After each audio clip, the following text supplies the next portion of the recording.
अस्सलाम वालेकुम नाज़रीन, JN न्यूज़ HD के साथ मैं हूं नाइला भट्टी। नजर डालते हैं आज की अहम खबरों पर। खबर शामिल करते हैं मंडी अहमदाबाद से। हमारे ब्यूरो चीफ ओकाड़ा चौधरी अब्दुल कयूम अरशद की रिपोर्ट के मुताबिक मंडी अहमदाबाद SHO थाना मंडी अहमदाबाद मोहम्मद एजाज भट्टी ने आज प्रेस क्लब के अहदेदारान से मीटिंग की, जिसमें उन्होंने अपनी तरजीहात का ऐलान करते हुए कहा कि मेरा मोटिव ये है कि इज्जत दो इज्जत लो। मंडी अहमदाबाद और इतराफ में सरगर्म डकैत ग्रुपों के बारे में मुख्तलिफ थानों के SHOs मालूमात शेयर कर रहे हैं।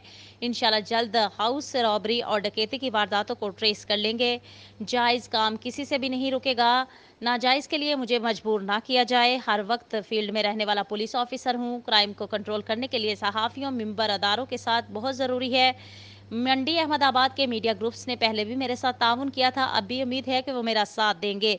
चौधरी रहील अहमद जहांगीर, मियां मोहम्मद असलम वट्टू, मकसूद अहमद कादरी, मोहम्मद असगर अली रहमानी, खावर हुसैन वट्टू, मिर्ज़ा गजनफर बेग, चौधरी खावर हुसैन वट्टू, मलिक नदीम असगर, खालिद अमीर बाबा कादरी, जफर सईद, सैयद अली नकी ने इनको वेलकम कहते हुए अपनी हर मुमकिन ताउन का यकीन दिलाया।